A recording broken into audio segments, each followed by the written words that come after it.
The royal family of Thailand opens an exhibition in Bangkok. The Royal Court of Denmark makes an announcement regarding King Frederick X. Monarchs from Europe and Japan attend commemoration ceremonies on the occasion of the end of World War II in the Pacific, while the princely family of Liechtenstein celebrates National Day in Vaduz. All this and much more coming up next on your Royal Daily News. Good afternoon, everyone. I hope you all are having a wonderful day today. My name is Alexandra, and welcome to your Royal Daily News for Friday, August 15th, 2025. In Vaduz, His Serene Highness, Hereditary Prince Alois, and Her Royal Highness, Hereditary Princess Sophie of Liechtenstein. His Serene Highness, Prince Josef Wenzel of Liechtenstein. His Serene Highness, Prince Georg of Liechtenstein. Her Serene Highness, Princess Marie Caroline of Liechtenstein, and her fiancé, Mr. Leopoldo Maduro-Volmer, along with several other members of the princely family, attended the 2025 National Day celebrations on the grounds of Schloss Vaduz. Unfortunately, His Serene Highness, Prince Hans Otto II of Liechtenstein, was unable to participate in today's celebrations. In a brief statement from the princely house, it noted that the 80-year-old prince has a, quote, leg problem. The prince apologizes for his absence. He would like to have attended and tried again today to see if he could participate. Ultimately, he decided at short notice that the procession and participation were not possible under these circumstances. End quote. In August 1940, the government of the Principality of Liechtenstein officially declared August 15th to be the country's national holiday. Days later, it was celebrated for the first time. According to the government of the Principality of Liechtenstein, there were two reasons for choosing the date. First, it was a bank holiday. The Principality is a Catholic country, and on August 15th, the faithful celebrate the Assumption of the Blessed Virgin Mary.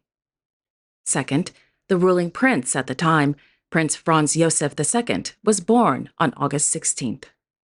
Quote, therefore, Liechtenstein's national holiday was created by combining the Feast of the Assumption and the prince's birthday. After the death of Prince Franz Josef II in 1989, it was decided to keep the national holiday on the same day. In 1990, a law was passed establishing August 15th as the official national holiday of the Principality of Liechtenstein. End quote. The celebrations began with a ceremony on the grounds of Schloss Vaduz, where the president of the Parliament of the Principality of Liechtenstein, Mr. Manfred Kaufmann, and the hereditary prince gave speeches. In his speech, the hereditary prince reflected on the current challenges facing the principality, including security, technological developments, and demographic trends, specifically the aging population affecting the workforce and retirement systems. Moreover, the need for reforms in healthcare and long-term care, and the importance of flexible working conditions and job attractiveness for older workers. Following the hereditary prince's speech, Bishop Benno Elbs, who will preside over Princess Marie Caroline and Mr. Maduro-Volmer's wedding next Friday, gave a blessing. After the ceremony, members of the princely family, government representatives, and distinguished guests attended a reception in the Rose Garden at Schloss Vaduz. In the afternoon, Liechtensteiners and tourists gathered in the city center of Vaduz to attend a folk festival featuring music, dancing, arts and crafts, and of course, delicious food. The celebrations concluded in the evening with a lighting of bonfires, a torchlight procession, and a stunning fireworks display over the city of Vaduz.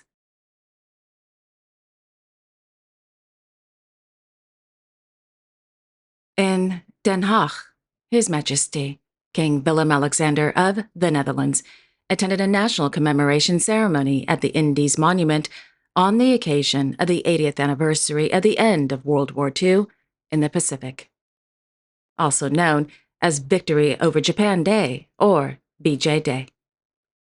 On August 14, 1945, President Harry Truman announced from the White House in Washington, D.C., that the Empire of Japan had unconditionally surrendered, thus ending World War II in the Pacific.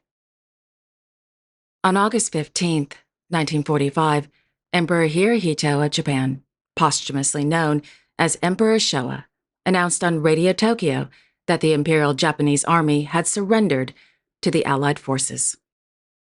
On September 2, 1945, in Tokyo Bay, the Foreign Minister of Japan, accompanied by military generals, rear admirals, and foreign ministers of the Empire of Japan, boarded the USS Missouri to formally sign by, quote, command and on behalf of the Emperor of Japan and the Japanese government, end quote, the instrument of surrender. Then, the Supreme Commander of the Allied Forces Army General Douglas MacArthur signed the instrument of surrender on behalf of the Allied powers. During today's commemoration ceremony, the King laid the first wreath at the foot of the monument and held a moment of silence.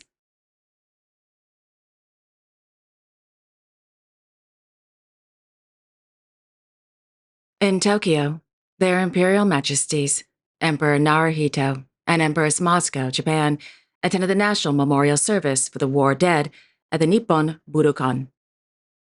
The annual memorial service, organized by the government of Japan, began at noon with a moment of silence for all who died during the war.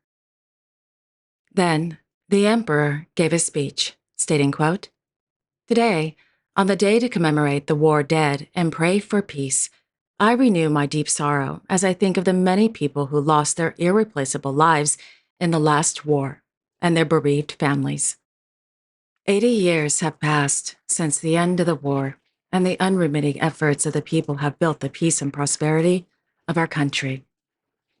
However, when I think of the path our people have taken, which was filled with many hardships, I am deeply moved. I sincerely hope that we will continue to pass on the stories of the hardships faced during and after the war, and that we will all unite with our hearts and continue to aspire to peace and happiness for all people in the future. I reflect on the past and stand in deep remorse as I earnestly hope that the devastation of war will never again be repeated. Along with the entire nation, I extend my heartfelt condolences to those who perished on the battlefield and fell to the ravages of war, and I pray for world peace and for further development of our country. End quote.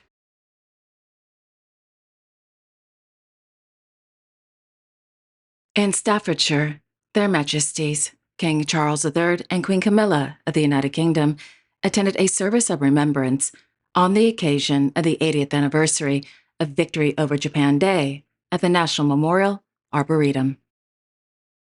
This morning, Buckingham Palace released a message from His Majesty the King on the occasion of the 80th anniversary of VJ Day. In his speech, the King said, quote, on this landmark anniversary, we should also pause to acknowledge that in the war's final act, an immense price was paid by the citizens of Hiroshima and Nagasaki, a price we pray no nation will ever pay again. So to the families of all those who served, and to those sadly dwindling band of veterans among us still, please know that the courage and camaraderie displayed in humanity's darkest hour is a flame that shall blaze for eternity, a beacon that honors our past and guides our future. End quote. Following the service, Their Majesties attended a reception where they spent time meeting with veterans of the Pacific War.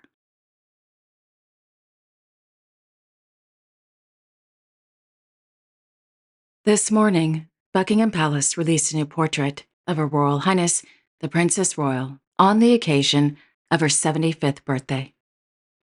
The image was taken last month at Gatcombe Park by photographer John Swanell.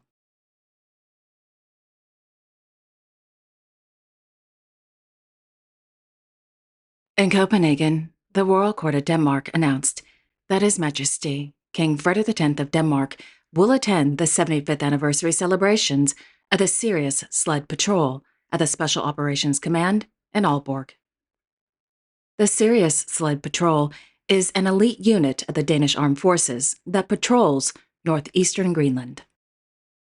As I mentioned in the April 23rd episode of Royal Daily News, ahead of the King's visit to Greenland, on February 11th, 2000, then Crown Prince Frederik of Denmark participated in a 4-month sled expedition with members of Sirius.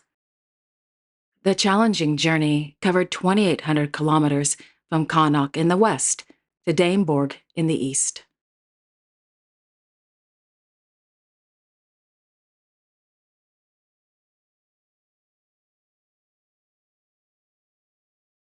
In Bangkok, Her Royal Highness Princess Maha Chaktri Sirindhorn of Thailand and Her Royal Highness Princess Savira Vanavari of Thailand attended the opening of the Thai dress exhibition entitled Chud Thai, Dressing the Nation in Heritage at the Queen Sirikit Museum of Textiles on the grounds of the Grand Palace. The two princesses also viewed the exhibition entitled Decades of Style, the Royal Wardrobe of Her Majesty Queen Sirikit.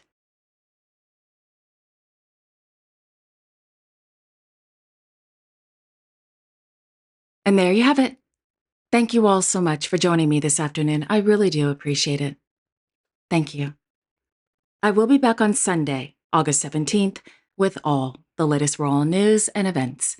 Until then, I sincerely wish each and every one of you, your family, your friends, and of course your pets, a wonderful weekend. And don't forget to like, share, and subscribe. Comment below if you like, and click on the notification bell so you won't miss a new episode. Have a wonderful weekend, everyone, and I will see you all on Sunday. Take care and God bless.